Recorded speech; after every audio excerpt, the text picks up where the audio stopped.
We welcome you for the program Revival God's Way.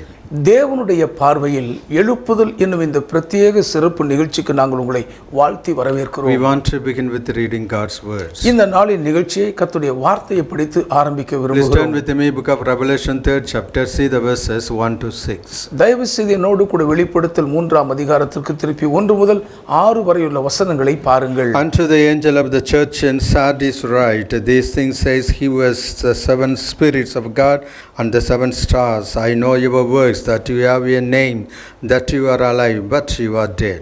Sardis சபையின் தூதனுக்கு எழுத வேண்டியது என்னவெனில், தேவனுடைய 7 ஆவிகளையும் 7 நட்சத்திரங்களையும் உடையவர் சொல்லுகிறதாவது, உன் கிரியைகளை அறிந்திருக்கிறேன், நீ உயிருள்ளவன் என்று பெயர் கொண்டிருந்தும் செத்தவனாயிருக்கிறாய். Be watchful and strengthen the things which remain that are ready to die, for I have not found your works perfect before God.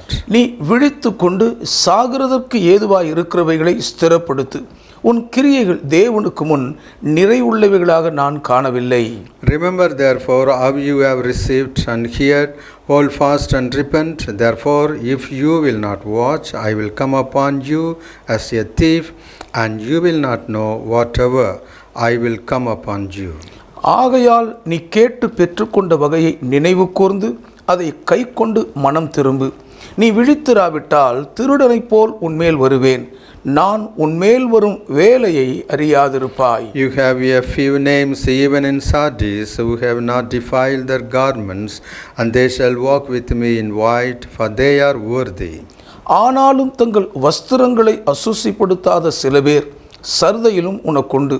அவர்கள் பாத்திரவான்கள் ஆனபடியால் வெண்வஸ்திரம் தரித்து என்னோடே கூட நடப்பார்கள். He who overcomes shall clothed in white garments, and I will not blot out his name from the book of life, but I will confess his name before my Father and before his angels. ஜெயம் கொள்ளுகிறவன் எவனோ அவனுக்கு வெண்வஸ்திரம் தரிப்பிக்கப்படும்.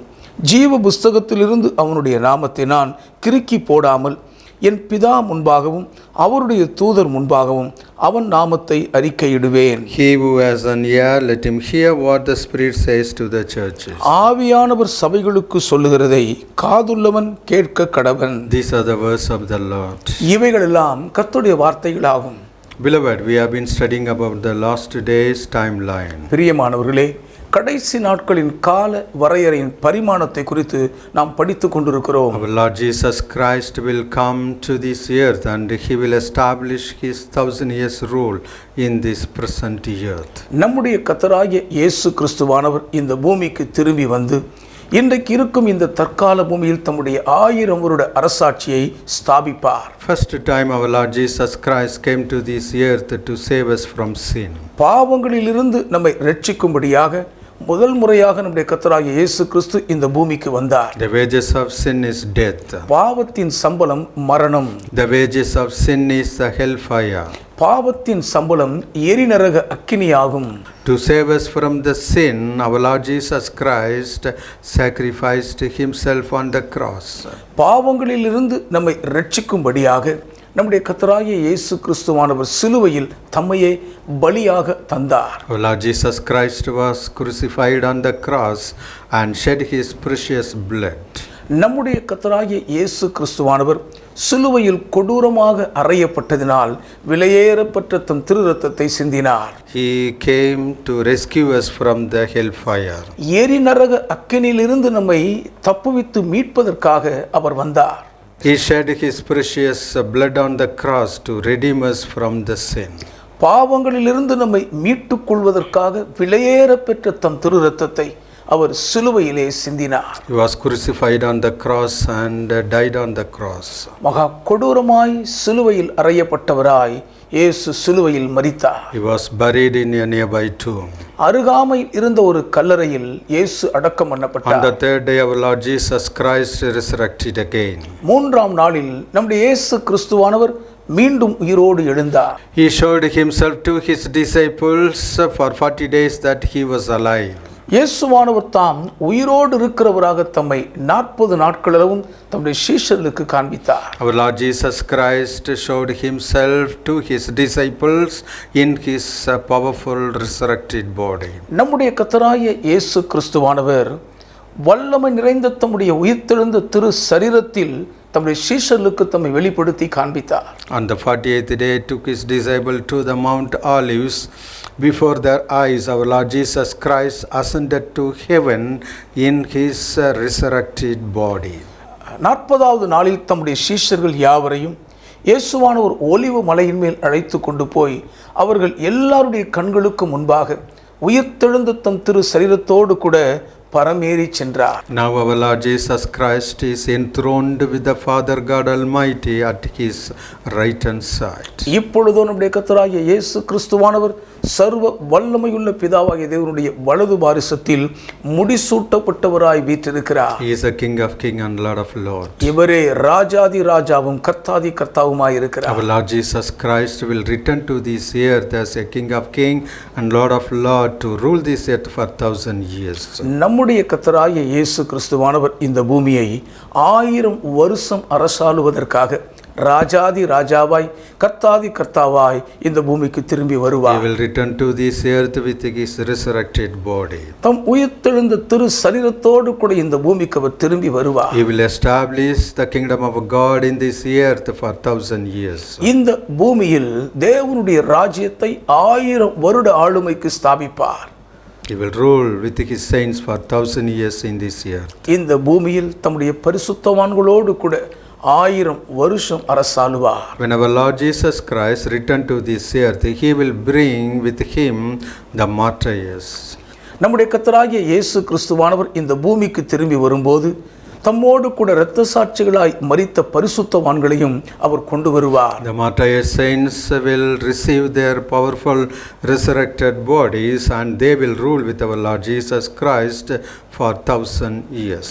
இயேசு கிறிஸ்துவோடு பூமிக்கு திரும்பி வரும் இரத்த சாட்சிகளாய் மரித்த பரிசுத்தவான்களும் உயிர்த்தெழுந்த தங்கள் சரீரங்களை பெற்றுக்கொண்டவர்களாக கிறிஸ்தேசுவோடு கூட 1000 ஆண்டுகள் அரசாளுவார்கள். The saints who are living in this earth in the mortal bodies will also participate in the 1,000 years rule of our Lord Jesus Christ. இயேசுவானவர் வரும்போது இந்த பூமியிலே சாவுக்கு ஏதுவான தங்கள் சரீரங்களோடு கூட உயிரோடு இருக்கும் பரிசுத்தவான்களும் அவரோடு கூட 1000 வருட அரசாளுகையில் பங்கேற்பார்கள்.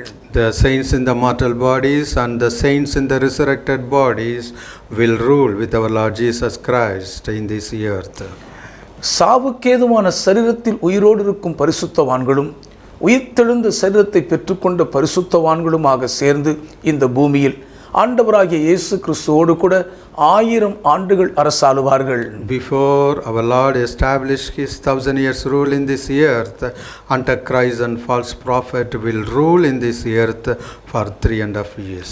நம்முடைய கர்த்தராகிய இயேசு கிறிஸ்துவானவர் தம்முடைய 1000 வருட அரசாட்சியை இந்த பூமியில் ஸ்தாபிப்பதற்கு முன்பதாக அந்தி கிறிஸ்துவும் கள்ள தீர்க்கதரிசியும் இந்த பூமியை 3.5 வருஷம் ஆளுகை செய்ய வேண்டும். They will rule this earth for 3.5 years as cruel dictators.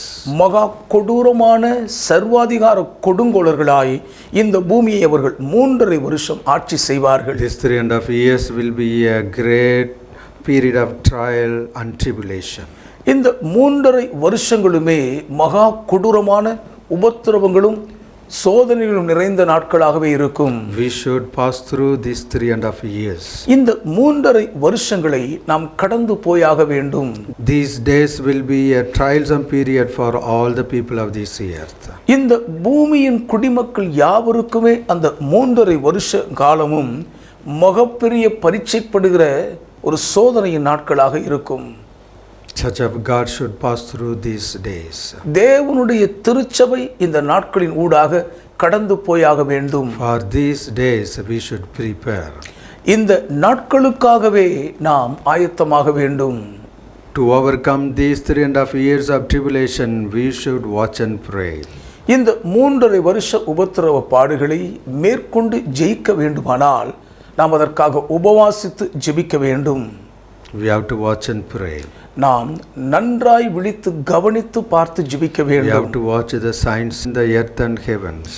இந்த பூமியிலும் வானங்களிலும் காணப்படுகிற அடையாள அறிகுறிகளை கவனித்து பார்த்து நாம் ஜெபிக்க வேண்டும். We have to watch the political changes in the Middle East. மத்திய கிழக்கு பகுதிகளிலே ஏற்படுகிற அரசியல் மாற்றங்களை நாம் கவனித்து பார்க்க வேண்டும். We have to watch the change in the mentality of the people. மக்களுடைய மனப்பான்மையில் ஏற்படக்கூடிய மாற்றங்களை கருத்தோடு கவனித்து பார்க்க வேண்டும். We have to watch and pray to escape these days of trials and tribulation. மகா பயங்கர சோதனைகளும் உபத்திரவங்களும் நிறைந்த அந்த நாட்களுக்கு தப்பிக்கொள்ள வேண்டும் என்றால் நாம் நன்றாய் கவனித்து பார்த்து விழித்து ஜெபிக்க வேண்டும். To prepare for these days, we should read the book of Revelation thoroughly. அந்த நாட்களை சந்திப்பதற்கு நம்மை ஆயத்தமாக்கி கொள்வதற்காக வெளிப்படுத்தின விசேஷ புஸ்தகத்தை நாம் நன்றாய் சரளமாய் படித்தறிய வேண்டும்.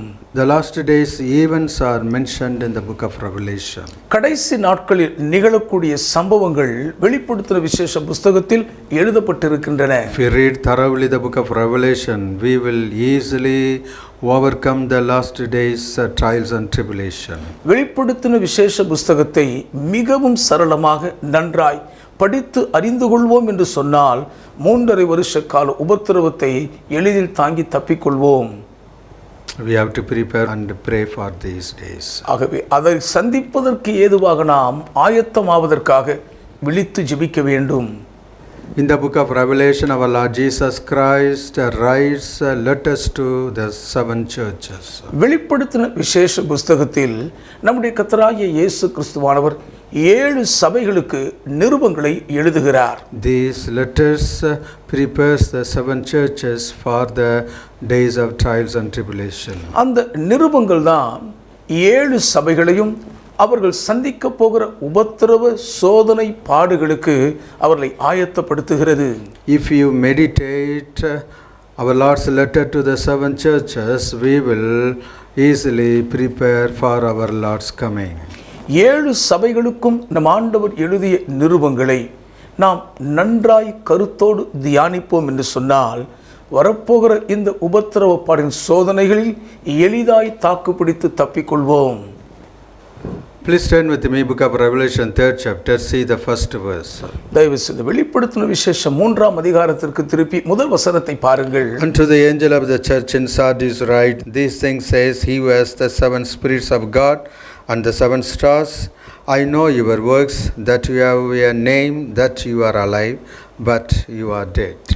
சர்தை சபையின் தூதனுக்கு நீ எழுத வேண்டியது என்னவெனில், தேவனுடைய 7 ஆவிகளையும் 7 நட்சத்திரங்களையும் உடையவர் சொல்லுகிறதாவது, உன் கிரியைகளை அறிந்திருக்கிறேன். நீ உயிருள்ளவன் என்று பெயர் கொண்டிருந்தும் செத்தவனாயிருக்கிறாய். Here we see our Lord Jesus Christ writes a letter to the church of Sardis.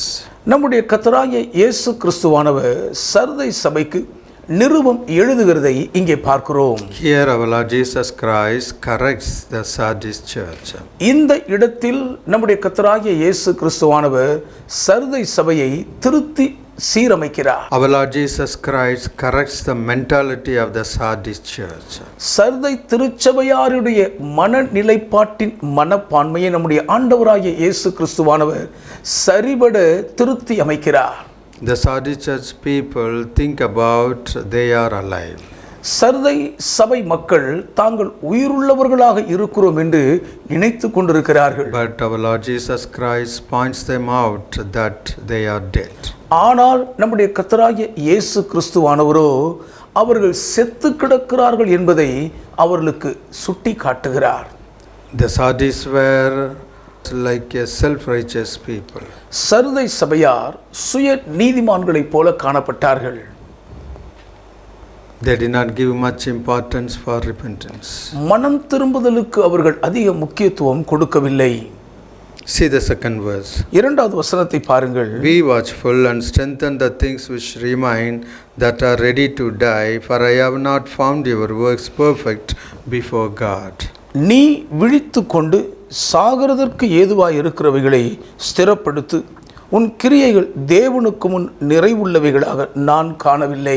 Remember therefore how you have received and heard, hold fast and repent. Therefore if you will not watch, I will come upon you as a thief, and you will not know what hour I will come upon you. ஆகையால் நீ கேட்டு பெற்றுக்கொண்ட வகையை நினைவு கூர்ந்து அதை கைக்கொண்டு மனந்திரும்பு. நீ விழித்திராவிட்டால் திருடனைப் போல் உன்மேல் வருவேன். நான் உன்மேல் வரும் வேலையை அறியாதிருப்பாய். Here our Lord Jesus Christ corrects the Sardis church. இங்கே ஆண்டவராகிய இயேசு கிறிஸ்துவானவர் Sardis திருச்சபையாரை திருத்துகிறார். They are considering themselves they are alive. அவர்கள் தாங்கள் உயிரோடு இருக்கிறவர்களாக தங்களை கருதி கொள்ளுகிறார்கள். Here our Lord Jesus Christ points them that the Sardis church is dead. Sardis சபை செத்ததாய் இருக்கிறது என்பதை இங்கே நம் ஆண்டவர் இயேசு கிறிஸ்து சுட்டி காட்டுகிறார். Their works are not perfect before God. தேவனுக்கு முன்பாக அவர்கள் கிரியைகள் ஏற்புடையதான நிறைவுள்ளதாக இல்லை. Lord calls them to repent. கர்த்தர் அவர்களை மனம் திரும்பும்படி அழைக்கிறார். Our Lord advises them to repent. நம் ஆண்டவர் அவர்கள் மனம் திரும்ப வேண்டும் என்று ஆலோசனை கொடுக்கிறார். God calls them to watch. தேவன் அவர்களை கவனித்து விழிப்பாய் இருக்கும்படி அழைக்கிறார். God wants the Sardis church that He will visit them as a thief. ஒரு திருடனைப் போல நான் உங்களை வந்து சந்திப்பேன் என்று சர்தை சபை மக்களுக்கு தேவன் எச்சரிப்பு விடுக்கிறார். In these last days we should consider our ways. இந்த கடைசி நாட்களில் நாம் நம்முடைய வழிகளை கருத்தோடு பரிசீலித்து பார்க்க வேண்டும். We should consider our callings. நம்முடைய அழைப்புகளை நாம் பரிசீலித்து சிந்தித்து பார்க்க We வேண்டும். should consider our works. நம்முடைய கிரியைகளை நாம் சோதித்து பரிசீலித்து பார்க்க வேண்டும். We should repent and prepare for our Lord's visitation. மனம் திரும்புதலோடு கர்த்தருடைய சந்திப்புக்கு நாம் ஆயத்தப்பட வேண்டும். See the third verse. மூன்றாவது வசனத்தை கவனியுங்கள். Remember therefore how you have received and heard. ஆகையால் நீ கேட்டு பெற்றுக்கொண்ட வகையை நினைவு கூறுவாயாக. Hold fast and repent. அதை கைக்கொண்டு மனம் திரும்பு. Here we see the Sardis church should consider the assignment given by our Lord Jesus Christ. நம் ஆண்டவராகிய இயேசு கிறிஸ்துவானவரால் தங்களுக்கு கையளிக்கப்பட்ட திருப்பணி இன்னதென்பதை சர்தை சபையார் கருத்தோடு பரிசீலித்து பார்க்க வேண்டுமாம். They should hold fast the assignment and repent. தங்களுக்கு நியமிக்கப்பட்ட திருப்பணியை உறுதியாய் பற்றி கொண்டவர்களாக அவர்கள் மனம் திரும்ப வேண்டும் என்கிறார். The Sardis church forgot the assignment given by our Lord Jesus Christ. Sardis சபை ஆண்டவர் இயேசு கிறிஸ்துவால் தங்களுக்கு நியமிக்கப்பட்டு ஒப்பு கொடுக்கப்பட்ட திருப்பணி இன்னதென்பதை மறந்து போய்விட்டார்கள். They were doing their own work. அவர்கள் தங்கள் சொந்த கிரியைகளை நடப்பித்துக் கொண்டிருந்தார்கள். Their works were not perfect. அவர்களுடைய கிரியைகள் ஏற்புடைய நிறைவுள்ளதாக இல்லை.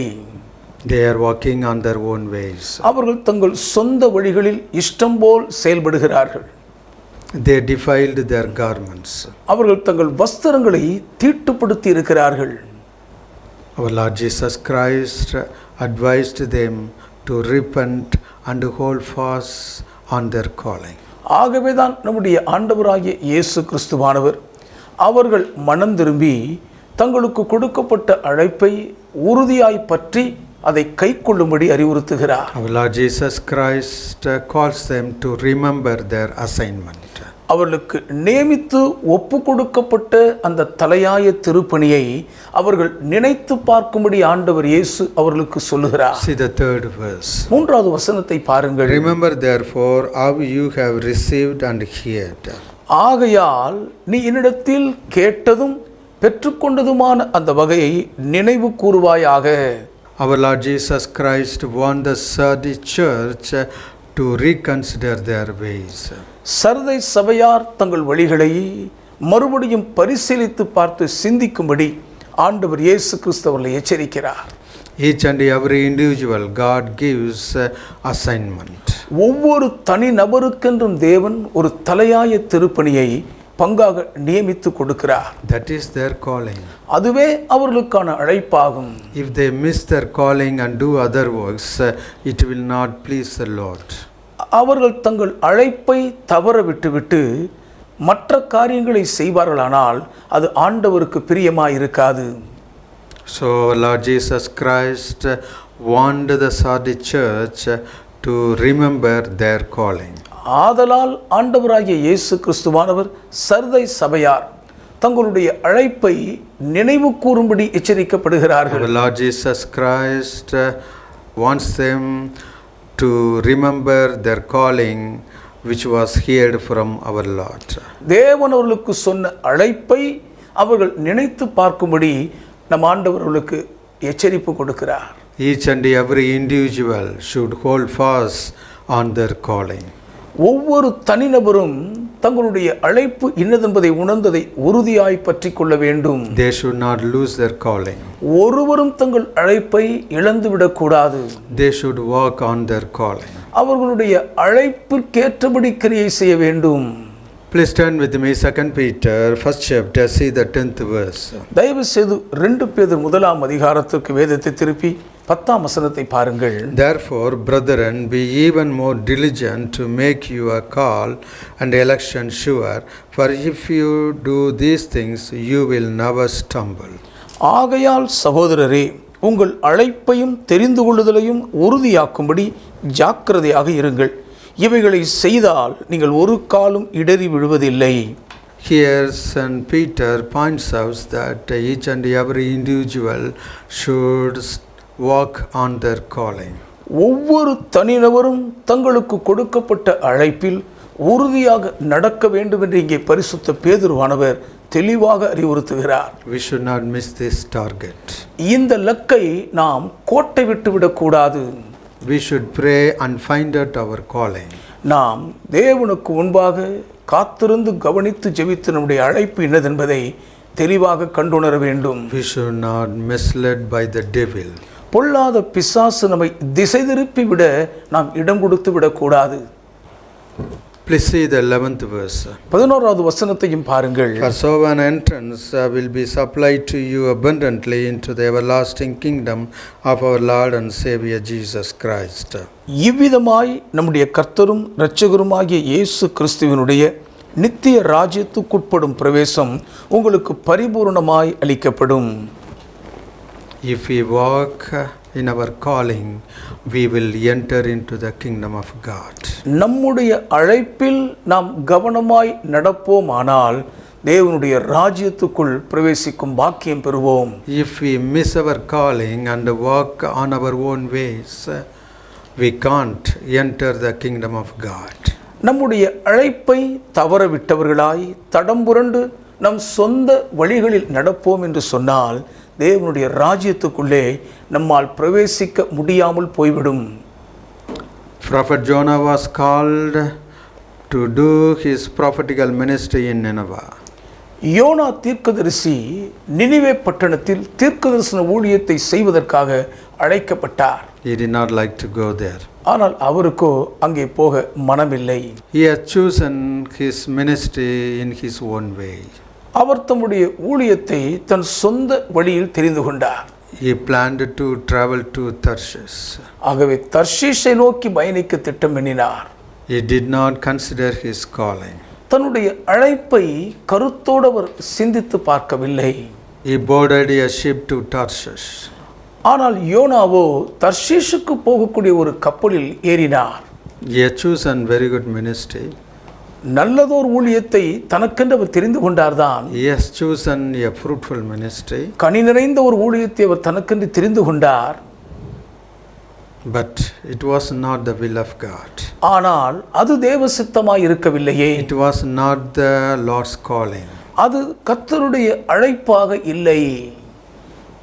God interfered in his life. அவருடைய வாழ்க்கையின் பாதையில் தேவன் குறுக்கிட்டார். God interfered in his ministry. தேவன் அவருடைய ஊழியத்தில் தலையிட்டார். God sent a cyclone in the sea. அந்த சமுத்திரத்தில் தேவன் ஒரு பெரிய புயல் காற்றை அனுப்பினார். He was thrown into the sea. அவர் கடலுக்குள்ளே தூக்கி எறியப்பட்டார். A great fish swallowed him. ஒரு பெரிய மீன் அவரை உயிரோடு விழுங்கியது. He became dead in the belly of the fish. அவர் மீனின் வயிற்றுக்குள்ளே செத்தவரானார். The Sardis church people were like Jonah. Sardis சபை மக்கள் யோனாவை போல காணப்பட்டார்கள். They missed their calling and doing their ministry in their own ways. தங்களுக்கு கொடுக்கப்பட்ட அழைப்பை தவறவிட்டவர்களாக தங்களுடைய சொந்த வழிகளில் தங்கள் கிரியைகளை நடப்பித்துக் கொண்டிருந்தார்கள். Prophet Jonah ran away from the presence of the Lord. யோனா தீர்க்கதரிசி கர்த்தருடைய சமூகத்தை விட்டு தூரமாய் விலகி ஓடினார். He ran away from the God's calling. தேவனுடைய அழைப்பை விட்டு விலகி ஓடினார். He rebelled against God's will. உண்மையில் சொல்ல வேண்டுமானால் யோனா தேவ சித்தத்துக்கு எதிராக கலகம் பண்ணினார் என்றே சொல்ல வேண்டும். Jonah died in the sea. அந்த சமுத்திரத்தில் சிக்கின யோனா மரித்தே போனார். Jonah's body was in the belly of the fish. யோனாவுடைய சரீரம் மீனின் வயிற்றில் இருந்தது. But his soul was in the Sheol. ஆனால் அவருடைய ஆத்துமாவோ பாதாளத்தின் வயிற்றுக்குள் இருக்கிறது. From the Sheol he repents to the Lord. பாதாளத்துக்குள் இருந்து கர்த்தரை நோக்கி அவர் மனம் திரும்புகிறார். Please see Jonah 2:2. தயவு செய்து யோனா 2ஆம் அதிகாரம் 2ஆம் வசனத்தை பாருங்கள். And he said, I cried out to the Lord because of my affliction, and he answered me. Out of the belly of Sheol I cried, and you heard my voice. என் நெருக்கத்தில் நான் கர்த்தரை நோக்கி கூப்பிட்டேன், அவர் எனக்கு உத்தரவு அருளினார். நான் பாதாளத்தின் வயிற்றிலிருந்து கூக்குரலிட்டேன், நீர் என் சத்தத்தை கேட்டீர். Prophet Jonah died in the sea. யோனா தீர்க்கதரிசி சமுத்திரத்தில் செத்தே போனார். The big fish swallowed him. பெரிய மீன் அவரை விழுங்கிவிட்டது. The fish vomited his body in the sea. அந்த பெரிய மீன் ஆழமான கடலுக்குள் அவருடைய சரீரத்தை கக்கியது. Prophet Jonah's soul went to the Sheol. யோனா தீர்க்கதரிசியின் ஆத்துமா பாதாளத்தின் வயிற்றுக்குள் போனது. From Sheol, Prophet Jonah cried to the Lord. பாதாளத்தின் வயிற்றில் இருந்து யோனா தீர்க்கதரிசி கர்த்தரை நோக்கி கூக்குரலிட்டார். Prophet Jonah saw his body from Sheol. பாதாளத்தின் வயிற்றுக்குள் இருந்து யோனா தீர்க்கதரிசி தன்னுடைய சரீரத்தை பார்க்கிறார். See the third verse. 3வது வசனத்தை பாருங்கள். For you cast me into the deep, into the heart of the seas, and the floods surrounded me, all your billows and your waves passed over me. சமுத்திரத்தின் நடுமையமாகிய ஆழத்திலே நீர் என்னை தள்ளிவிட்டீர், நீரோட்டம் என்னை சூழ்ந்து கொண்டது, உம்முடைய வெள்ளங்களும் அலைகளும் எல்லாம் என் மேல் புரண்டது. Prophet Jonah saw his body was shaken by the water current in the deep sea. ஆழ்கடலுக்குள் இருக்கும் நீரோட்டத்தின் வேகம் தன்னுடைய சரீரத்தை அலைக்கழிக்கிற காட்சியை யோனா தீர்க்கதரிசி பார்க்கிறார். See the 5th verse. 5வது வசனத்தையும் கவனியுங்கள். The waters surrounded me even to my soul. The deep closed around me. Weeds were wrapped around my head. தண்ணீர்கள் பிராணபரியந்தம் என்னை நெருக்கினது, ஆழி என்னை சூழ்ந்தது, கடற்பாசி என் தலையை சுற்றி கொண்டது. Prophet Jonah from Sheol, he saw his body was wrapped by the seaweeds. தன்னுடைய சரீரம் கடற்பாசிகளால் சுற்றப்பட்டிருக்கிற கொடூர காட்சியை பாதாளத்தின் வயிற்றிலிருந்து யோனா தீர்க்கதரிசி பார்க்கிறார். See the 6th verse. 6வது வசனத்தை பாருங்கள். I went down to the moorings of the mountains, the earth with its bars closed behind me forever. பர்வதங்களின் அடிவாரங்கள் பரியந்தமும் இறங்கினேன், பூமியின் தாழ்பால்கள் என்றென்றைக்கும் என்னை அடைக்கிறதா இருந்தது. From Sheol, Prophet Jonah saw his body was laid in the deep sea. பாதாளத்தின் வயிற்றுக்குள் இருக்கிற யோனான் தன்னுடைய சரீரம் சமுத்திரத்தின் ஆழங்களுக்குள்ளே கிடக்கிறதை பார்க்கிறார். In this condition, he prayed to the Lord. இந்த இக்கட்டான நிலையிலிருந்து கர்த்தரை நோக்கி அவர் கூக்குரலிட்டு ஜெபிக்கிறார். He repented to the Lord. கர்த்தரிடத்தில் மனம் திரும்பினார். See the 7th verse. 7வது வசனத்தை பாருங்கள். When my soul fainted within me, I remembered the Lord, and my prayers went up to you into your holy temple. என் ஆத்துமா என்னில் தொய்ந்து போகையில் கர்த்தரை நினைத்தேன், அப்பொழுது என் விண்ணப்பம் உமது பரிசுத்த ஆலயத்திலே உம்மிடத்தில் வந்து சேர்ந்தது.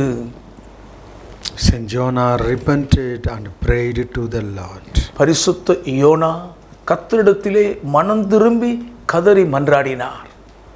He corrected his ways. தன்னுடைய வழிகளை அவர் சீர்படுத்தி கொண்டார். He committed to do the will of the Lord. கர்த்தருடைய சித்தம் செய்வதற்கு தன்னை ஒப்பு கொடுத்தார். He committed to do the work of his calling. தன்னுடைய அழைப்புக்கு ஏற்ற கிரியைகளை செய்வதற்கும் நடப்பிப்பதற்கும் தன்னை ஒப்பு கொடுத்தார். He repented and prayed to the Lord. மனம் திரும்பினவராய் கர்த்தரிடத்திலே அவர் விண்ணப்பம் பண்ணி மன்றாடினார். See the 6th verse. 6வது வசனத்தை பாருங்கள். Yet you have brought up my life from the pit, O Lord my God. கடைசி பகுதி சொல்லுகிறது, ஆனாலும் என் தேவனாகிய கர்த்தாவே, நீர் என் பிராணனை அழிவுக்கு தப்புவித்தீர். When he repented, our Lord gave life to him. யோனா மனம் திரும்பிய போது நம் ஆண்டவர் அவருக்கு மறுபடியும் ஜீவனை கொடுத்தார். See the 8th verse. 8வது வசனத்தை பாருங்கள். Those who regard worthless idols forsake their own mercy. பொய்யான மாயையை பற்றி கொள்கிறவர்கள் தங்களுக்கு வரும் தேவ கிருபையை வீணாய் போக்கடிக்கிறார்கள். If we miss the calling, we make the mercies useless. நாம் அழைப்பை தவற விடுவோம் என்று சொன்னால் தேவனுடைய இரக்கத்தின் கிருபையை பயனற்றதாக்கி விடுவோம். If we miss the calling, we will lose the favor from the Lord. நம்முடைய அழைப்பை தவற விடுவோம் என்று சொன்னால் தேவனுடைய தயவையும் தாரை வார்த்து விடுவோம். God never accepts any reasons for missing our calling. நம்முடைய அழைப்பை நாம் தவறவிட்டதற்கு எந்த சாக்குபோக்கை சொன்னாலும் தேவன் ஏற்றுக்கொள்ள மாட்டார். Beloved, we should remember our calling. பிரியமானவர்களே, நம்முடைய அழைப்பை நாம் நினைவில் வைத்திருக்க வேண்டும். We should remember the assignment given to us. தேவன் நமக்கு நியமித்து கொடுத்த தலையாய திருப்பணியை எப்போதும் நினைவில் வைத்திருக்க வேண்டும். We should not choose a ministry according to our will and wish. நம்முடைய சுய சித்தம், நம்முடைய ஆசை விருப்பத்திற்கு ஏற்றபடி ஒருபோதும் நம்முடைய ஊழிய கிரியைகளை நாம் தெரிந்து கொள்ளவே கூடாது. We should be a faithful servant to do the work of the Lord. கர்த்தர் நமக்கு நியமித்து கொடுத்த கிரியையை செய்வதற்கு ஏதுவான உண்மையுள்ள ஊழியர்களாக நாம் வாழ வேண்டும். We should walk on our calling. நம்முடைய அழைப்பில்தான் நாம் நடக்க வேண்டும். If we miss the calling, we will waste the mercies of God.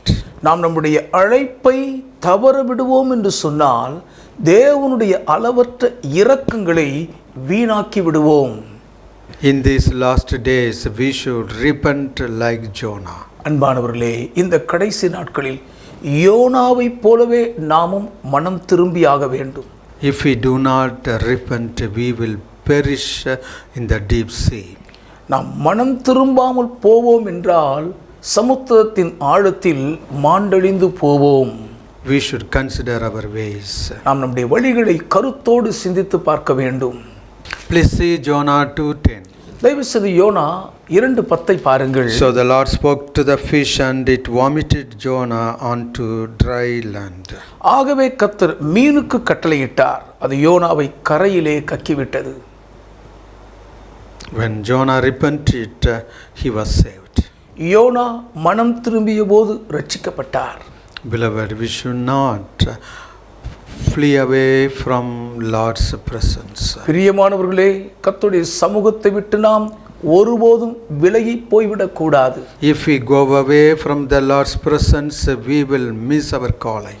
கர்த்தருடைய சமூகத்தை விட்டு நாம் விலகி போவோம் என்றால் நம்முடைய அழைப்பை நாம் தவறவிட்டு விடுவோம். If we miss the calling, we will go away from Lord's presence. அழைப்பை தவற விடுவோம் என்றால் கர்த்தருடைய சமூகத்தை விட்டு நாம் சோரம் போய் விடுவோம்.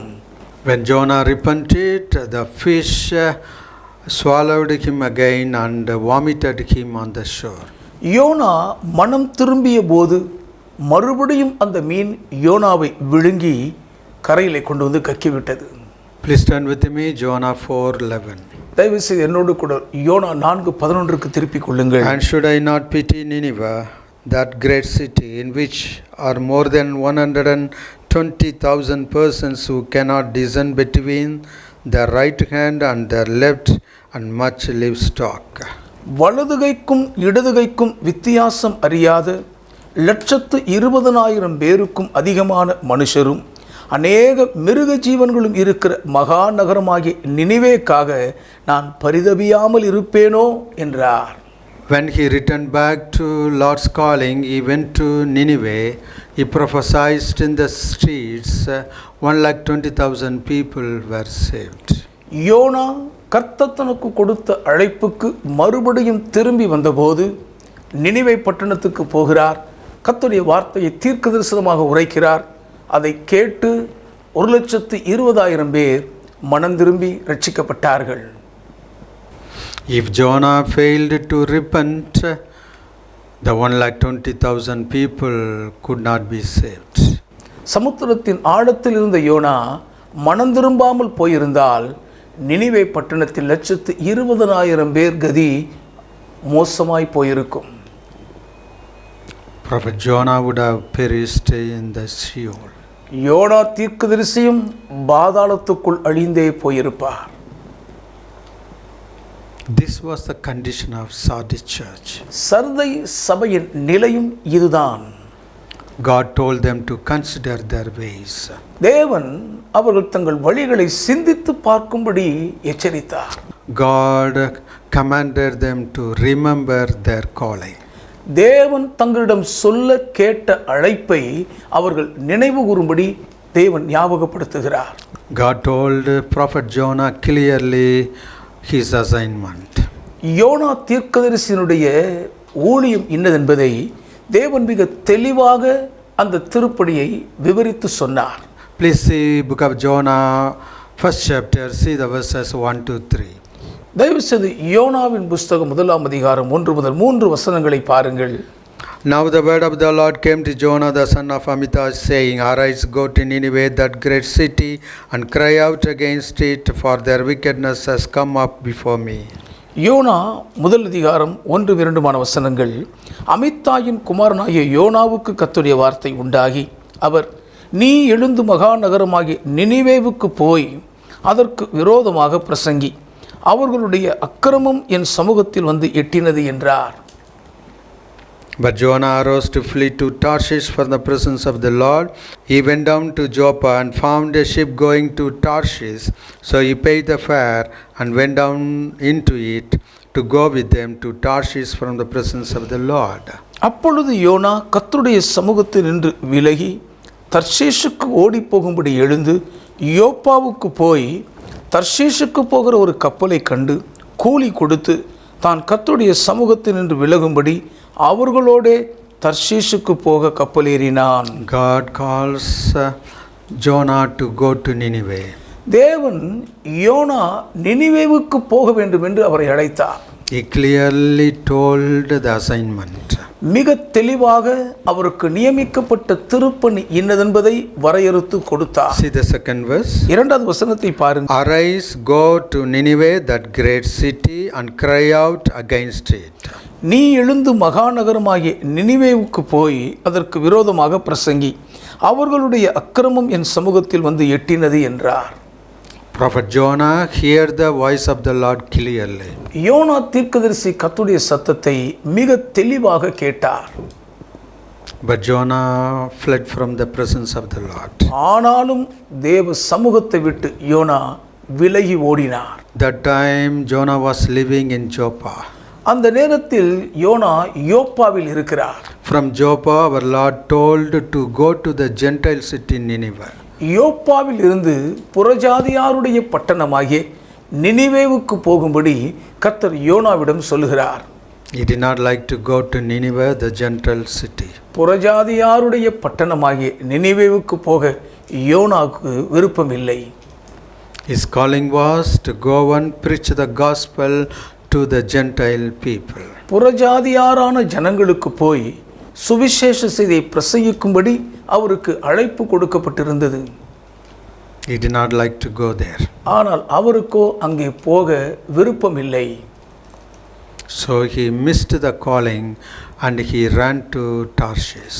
ஆதலால் தன் அழைப்பை தவறவிட்டவராக தர்ஷீஷுக்கு தப்பி ஓடினார். This calling was a very different calling. இந்த அழைப்பு முற்றிலும் வித்தியாசமான ஒரு அழைப்பாகும். Jonah was a Jew. யோனா ஒரு யூதர். It was a new calling for them to go and preach gospel to the Gentiles. புறஜாதியாருக்கு சுவிசேஷத்தை அறிவிக்கும்படி போக வேண்டும் என்பது அவர்களுக்கு கொடுக்கப்பட்ட ஒரு புதுமையான அழைப்பாகும். Saint Peter also from Joppa, God told him to preach the gospel to the Gentiles.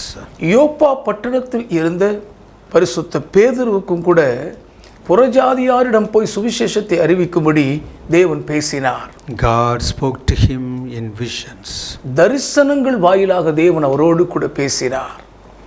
He obeyed the calling of the Lord and he preached gospel to the centurion. தேவனுடைய அழைப்புக்கு கீழ்ப்படிந்தவராக 100க்கு அதிபதியாகிய புறஜாதியாரிடத்தில் போய் பேதுரு சுவிசேஷத்தை பிரசங்கித்தார். The centurion Cornelius and his household repented and received the anointment of the Holy Spirit. அதன் வாயிலாக 100க்கு அதிபதியாகிய கொர்நேலியும் அவருடைய வீட்டாரும் மனம் திரும்பினவர்களாக ரட்சிப்படைந்து பரிசுத்த ஆவியானவருடைய அபிஷேகத்தை பெற்றுக்கொண்டார்கள். God saved the Cornelius family using Saint Peter. பரிசுத்த பேதுருவை பயன்படுத்தி கொர்நேலியுடைய வீட்டார் அனைவரையும் கர்த்தர் ரட்சித்தார். We should carefully heed the voice of the Lord. கர்த்தருடைய சத்தத்துக்கு நாம் மிகவும் ஜாக்கிரதையாக செவி கொடுக்க வேண்டும். We should give much attention to our calling. தேவன் நமக்கு கொடுத்திருக்கும் அழைப்புக்கு நாம் அதிகவன முக்கியத்துவம் செலுத்த வேண்டும். Our calling will not be very common to all. நமக்கு தேவன் கொடுக்கும் அழைப்பு எல்லாருக்கும் வருவது போன்ற பொதுவானதாக இருக்காது. Our calling will be unique. நமக்கென்று தேவன் கொடுக்கும் அழைப்பு பிரத்யேக தனித்துவம் வாய்ந்ததாக இருக்கும். It will be a new one. அது முற்றிலும் புதிதான ஒரு அழைப்பாக இருக்கும். We should obey that calling. ஆகிலும் அந்த அழைப்புக்கு நாம் கீழ்ப்படிய வேண்டும். We should work on our calling. நம்முடைய அழைப்பில் கிரியை நடப்பிக்க வேண்டும். Even if our calling is strange one, we can't miss our calling. விசித்திரமான ஒரு அழைப்பாகவே தேவன் நமக்கு கொடுத்தாலும் கூட அந்த அழைப்பை நாம் தவறவிடவே கூடாது. Whether we understand our calling or not, we should work on our calling. நம்முடைய அழைப்பு இன்னது என்று நமக்கு தெளிவாக புரிகிறதோ இல்லையோ, நம்முடைய அழைப்பை மட்டும் நாம் தவற விட்டு விடக்கூடாது. We should work on our calling. நம்முடைய அழைப்பு நிறைவேற கிரியை செய்ய வேண்டும். Please see Jonah 3rd chapter 1st verse. தயவு செய்து யோனா 3ஆம் அதிகாரத்தின் முதல் வசனத்தை பாருங்கள். Now the word of the Lord came to Jonah the second time, saying, Arise, go to Nineveh, that great city, and preach to it the message that tell you. இரண்டாம் தரம் கர்த்தருடைய வார்த்தை யோனாவுக்கு உண்டாகி, அவர், நீ எழுந்து மகா நகரமாகிய நினிவேவுக்கு போய் நான் உனக்கு கற்பிக்கும் வார்த்தையை அதற்கு விரோதமாய் பிரசங்கி என்றார்.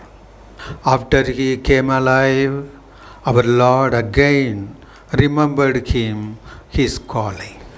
யோனா மரணத்தின் பிடி நின்று மீண்டும் உயிரோடு வந்த பின்பு தேவன் மீண்டும் அவருடைய அழைப்பை தெளிவுபட கூறுகிறார். God insisted him Lord's calling. தேவன் கர்த்தருடைய அழைப்பை அவருக்குள் வலியுறுத்தினார். Jonah obeyed and went to Nineveh. இந்த முறை யோனா கீழ்ப்படிந்தவராக நினிவேவை நோக்கி போனார். See the 3rd verse. 3வது வசனத்தை பாருங்கள். So Jonah arose and went to Nineveh according to the word of the Lord. யோனா எழுந்து கர்த்தருடைய வார்த்தையின்படியே நினிவேவுக்கு போனான். Jonah obeyed our Lord's calling. யோனா நம் கர்த்தருடைய அழைப்புக்கு கீழ்ப்படிந்தார். Our calling will not be changed. நம்முடைய அழைப்பு மாறாது. We have to obey and work on our calling. நம்முடைய அழைப்பு நிறைவேறுவதற்கு ஏதுவாக கீழ்ப்படிந்து கிரியை செய்ய வேண்டும். Otherwise we will drift away from Lord's message. இல்லாவிட்டால் கர்த்தருடைய இரக்கமான கிருபையின் நிறைவை விட்டு நாம் விழுந்து போய் விடுவோம். We will fall away. நாம் வழுவி விழுந்து போய் விடுவோம். We will become dead. நாம் செத்தவர்களாகுவோம். In this backsliding condition, we will defile our garments. இப்படி பின்வாங்கின நிலைமையில் இருப்போம் என்றால் நம்முடைய வஸ்திரங்களை நாம் கரைப்படுத்தி தீட்டுப்படுத்திக் கொள்வோம். We will become self-righteous people. சுயநீதிமான்களாய் மாறிவிடுவோம். We will become dead. நாம் செத்தவர்களாவோம். By the grace of God, Lord's word second time came to prophet Jonah. தேவ கிருபையினால் கர்த்தருடைய வார்த்தை யோனா தீர்க்கதரிசிக்கு இரண்டாம் விசை வெளிப்பட்டது. He carefully obeyed the calling of the Lord. இந்த முறை கர்த்தருடைய அழைப்புக்கு மிகவும் கவனமாக கட்டுப்பட்டு கீழ்ப்படிந்தார். He ran to Nineveh and prophesied in the streets of Nineveh. நினிவேவுக்கு தீவிரித்து போய் நினிவேயின் வீதிகளில் தீர்க்கதரிசனமாய் பிரசங்கம் பண்ணினார். Jonah's soul was saved. யோனாவின் ஆத்துமா ரட்சிக்கப்பட்டது. Besides this, 1,20,000 Gentile souls were saved. இதோடு கூட 1,20,000 புறஜாதியாரின் ஆத்துமாக்களும் ரட்சிக்கப்பட்டார்கள். God visits the dead churches as a thief. செத்துப்போன ஒரு சபையை திருடனைப் போல வந்து தேவன் சந்திக்கிறார். We have to consider our calling and repent. நம்முடைய அழைப்பு இன்னதென்பதை நாம் நினைவு கூர்ந்தவர்களாக மனம் திரும்ப வேண்டும். Each and every individuals in the church should consider the calling of the Lord and obey the God's calling. சபையில் இருக்கும் ஒவ்வொரு தனிநபரும் தங்கள் அழைப்பு இன்னதென்பதை நினைவு கூர்ந்து கருத்தோடு பரிசீலித்து தேவனுக்கு கீழ்ப்படிய முன்வர வேண்டும். We should hear the voice of the Holy Spirit. பரிசுத்த ஆவியானவரின் சத்தத்தை கவனமாக செவிகொடுத்து கேட்க வேண்டும். We should wait at the presence of the Lord. கர்த்தருடைய சமூகத்தில் நாம் காத்திருக்க வேண்டும். See the book of Revelation 3rd chapter 2nd verse. வெளிப்படுத்தல் விசேஷம் 3ஆம் அதிகாரம் 2ஆம் வசனத்தை பாருங்கள். Be watchful and strengthen the things which remain that are ready to die. நீ விழித்துக் கொண்டு சாகிறதற்கு ஏதுவாய் இருக்கிறவைகளை ஸ்திரப்படுத்து. In this hour we should renew our calling. இந்த மணி நேரங்களில் நம்முடைய அழைப்பை நாம் புதுப்பித்துக் கொள்ள வேண்டும். We should watch and repent. நாம் மிகவும் விழிப்பாய் கருத்தோடு தேடி பார்த்து மனம் திரும்ப வேண்டும். We should consider our works. நம்முடைய கிரியைகளை நாம் கவனமாய் கருத்தோடு பரிசீலிக்க வேண்டும். If we miss the calling, our works will not be perfect before God Almighty. நம்முடைய அழைப்பை தவற விடுவோமே ஆனால் சர்வவல்ல தேவனுக்கு முன்பாக நம்முடைய கிரியைகள் ஏற்புடைய நிறைவோடு இருக்காது. Beloved, in these last days we should abide in our calling. பிரியமானவர்களே, இந்த கடைசி நாட்களில் நம்முடைய அழைப்பில் நாம் நிலைத்திருக்க வேண்டும். We should work according to our calling. நம்முடைய அழைப்புக்கு ஏற்றபடி நாம் கிரியை செய்ய வேண்டும். Church leaders should guide the people to stand in the calling. திருச்சபை தலைவர்கள் தங்கள் திருச்சபை மக்கள் தேவன் தங்களுக்கு கொடுத்த அழைப்பில் உறுதியாய் நிற்கும்படி போதிக்க வேண்டும். Please see 2 Peter 1:10.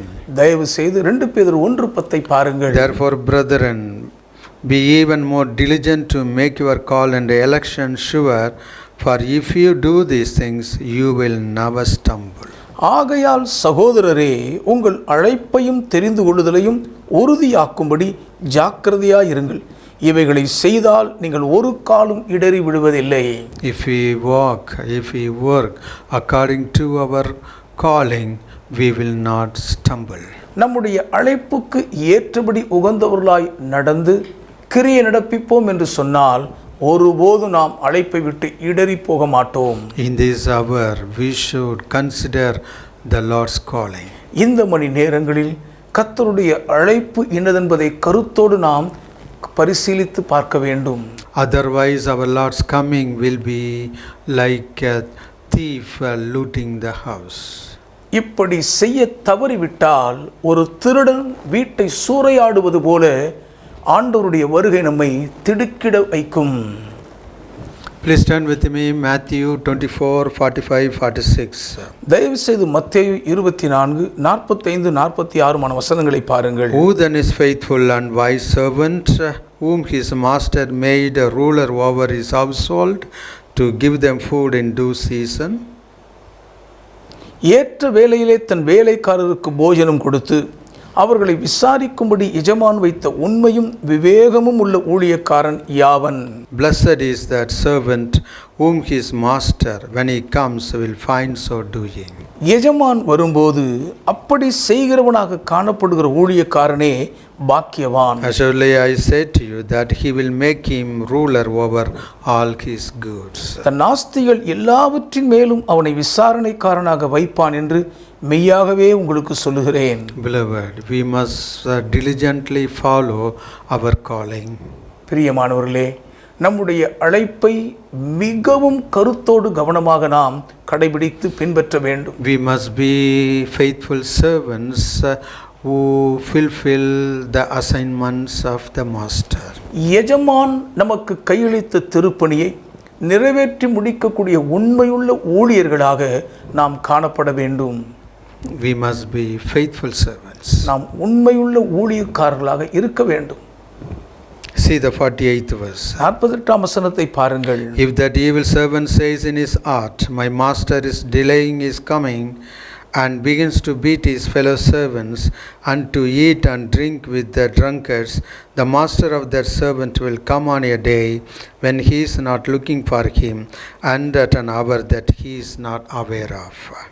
அந்த ஊழியக்காரனோ பொல்லாதவனாய் இருந்து என் ஆண்டவர் வர நாள் செல்லும் என்று தன் உள்ளத்திலே சொல்லிக்கொண்டு தன் உடன்வேலைக்காரரை அடிக்கத் தொடங்கி வெறியரோடே புசிக்கவும் குடிக்கவும் தலைப்பட்டால் அந்த ஊழியக்காரன் நினையாத நாளிலும் அறியாத நாளிகையிலும் அவனுடைய எஜமான் வந்து, If the servant is wicked, his master's coming will be like a thief.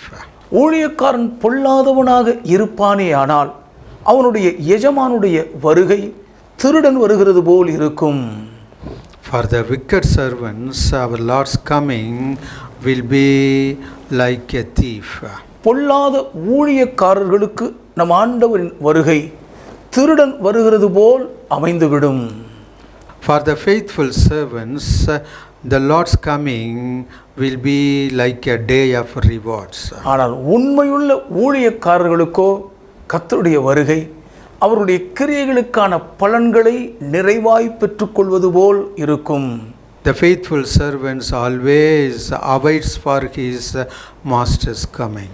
உண்மையுள்ள ஊழியக்காரர்கள் மட்டும்தான் எப்போதும் தங்கள் எஜமான் எப்பொழுது வருவார் என்று எதிர்பார்த்து காத்திருப்பார்கள். The evil servants wants his master should be delayed. ஆனால் பொல்லாத ஊழியக்காரர்களோ தங்கள் எஜமானுடைய வருகை தாமதமானால் நலமாயிருக்குமே என்று ஆசைப்படுவார்கள். See the verse 51. 51ஆம் வசனத்தை பாருங்கள். And will cut him in two and appoint him his portion with the hypocrites, there shall be weeping and gnashing of teeth.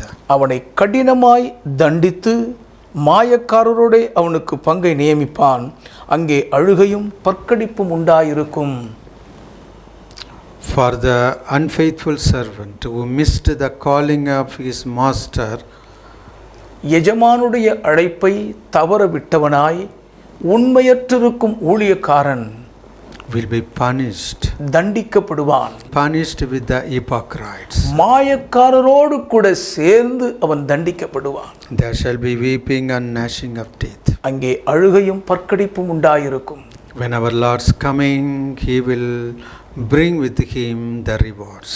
நம் ஆண்டவர் வரும்போது தம்மோடு கூட நமக்குரிய பலன்களையும் கொண்டு வருவார். When our Lord's return, the Antichrist and false prophet will be thrown into the lake of fire alive. நம் ஆண்டவராகிய இயேசுவானவர் வரும்போது அந்தி கிறிஸ்துவையும் கள்ள தீர்க்கதரிசியையும் உயிரோடே அக்கினி கடலேரியில் தூக்கி எறிந்து விடுவார். There they will weep and gnash their teeth. அங்கே அவர்கள் அழுகையிலும் பற்கடிப்பிலும் இருப்பார்கள்.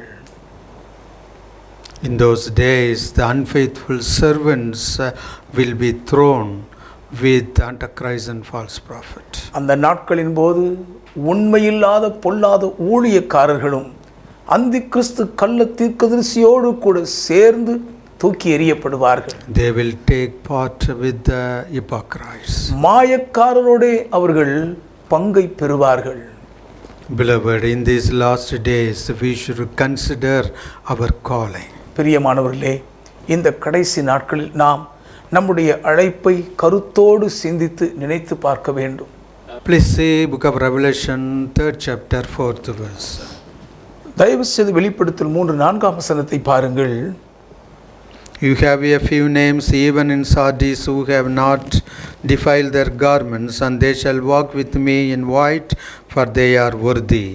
ஆனாலும் தங்கள் வஸ்திரங்களை அசுசிப்படுத்தாத சில பேர் சர்தையிலும் உனக்குண்டு, அவர்கள் பாத்திரவான்கள் ஆனபடியால் வெண்வஸ்திரம் தரித்து என்னோடே கூட நடப்பார்கள். See the 5th verse. 5ஆம் வசனத்தை கவனியுங்கள். He who overcomes shall be clothed in white garments, and I will not blot out his name from the book of life, but I will confess his name before my Father and before his angels. ஜெயம் கொள்ளுகிறவன் எவனோ அவனுக்கு வெண்வஸ்திரம் தரிப்பிக்கப்படும். ஜீவ புஸ்தகத்திலிருந்து அவனுடைய நாமத்தை நான் கிறுக்கி போடாமல் என் பிதா முன்பாகவும் அவருடைய தூதர் முன்பாகவும் அவன் நாமத்தை அறிக்கையிடுவேன். When we repent and walk in our calling, our Lord will preserve our names in the book of life. நாம் மனம் திரும்பி நம்முடைய அழைப்பில் நடக்கும்போது ஜீவ புஸ்தகத்தில் எழுதப்பட்ட நம்முடைய பெயரை நம் ஆண்டவர் பத்திரமாய் காப்பாற்றுவார். In the 3.5 years rule of Antichrist and false prophet, the people whose names are not found in the book of life will worship the image of the beast. அந்தி கிறிஸ்து கள்ள தீர்க்கதரிசியின் 3.5 வருஷ ஆட்சி காலத்தின் போது யாருடைய பெயர்கள் ஜீவ புஸ்தகத்தில் காணப்படவில்லையோ அவர்கள் அந்தி கிறிஸ்துவை வணங்குகிறவர்களாய் இருப்பார்கள், மிருகத்தை வழிபடுவார்கள். They will receive the mark of the beast. அவர்கள் மிருகத்தின் அடையாள குறியீடை தரித்துக் கொள்வார்கள். To escape from the mark of the beast, our names should be written in the book of life.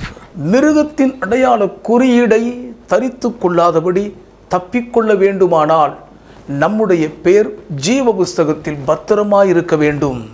We should work according to the commission of the Lord. கர்த்தர் நமக்கு கொடுத்த அந்த பணி நிர்ணய ஆணையின்படிதான் நாம் நம்முடைய ஊழியத்தை நிறைவேற்ற வேண்டும். We will survive in the 3.5 years rule of Antichrist and false prophet. அந்தி கிறிஸ்து கள்ள தீர்க்கதரிசியின் 3.5 வருஷ கொடூர ஆட்சி காலத்தின் உக்கிரத்துவத்தில் நாம் தாக்குப்பிடித்து தப்பிக்கொள்வோம். We will easily pass through the 3.5 years of trial and tribulation. 3.5 வருஷ கால உபத்திரவ சோதனை காலத்தை மிகவும் லேசாய் நாம் கடந்து போய்விடுவோம். We will enter into the 1000 years rule of our Lord Jesus Christ. நம் ஆண்டவராகிய இயேசு கிறிஸ்துவானவரின் 1000 வருட அரசாட்சிக்குள் நாம் பிரவேசிப்போம். Beloved, we should carefully repent and we should find our calling and work according to the calling of the Lord. பிரியமானவர்களே, நாம் மிகவும் ஜாக்கிரதையாய் மனம் திரும்பி நம்முடைய அழைப்பு இன்னதென்பதை கண்டுணர்ந்தவர்களாக கர்த்தர் தந்த அழைப்புக்கு ஏற்ப கிரியை செய்ய வேண்டும். We should overcome this great trial. இந்த மகா கொடூரமான சோதனையின் பரீட்சையை நாம் மேற்கொண்டு ஜெயிக்க வேண்டும். We conclude this session with the prayer. இந்நாளின் நிகழ்ச்சியை ஜெபத்தோடு நிறைவு செய்வோம். Heavenly Father, we thank you for our Lord's coming. பரலோக பிதாவே, எங்கள் ஆண்டவர் இயேசுவானவரின் வருகைக்காக உமக்கு நாங்கள் நன்றி சொல்லுகிறோம். Send our King Jesus Christ quickly. எங்கள் மகாராஜா இயேசு கிறிஸ்துவானவரை சீக்கிரமாக அனுப்பும் ஐயா. Father God, empower us to find out our calling. பிதாவாகிய தேவனே, எங்கள் அழைப்பை நாங்கள் கண்டுணரத்தக்கதாய் எங்களுக்கு சகாயம் செய்யும். Maranatha. Maranatha. Our Lord Jesus Christ, come quickly. எங்கள் ஆண்டவராகிய இயேசு கிறிஸ்துவானவரே சீக்கிரமாய் வாரும் ஐயா. We pray in the mighty, powerful, awesome name of Jesus Christ. இயேசு கிறிஸ்துவானவரின் மகத்துவமான மகா வல்லமை நிறைந்த உன்னத திருநாமத்தில் வேண்டி ஜெபிக்கிறோம் பிதாவே. Amen. Amen. God bless you. கர்த்தர் உங்களை ஆசீர்வதிப்பாராக. Amen. ஆமென்.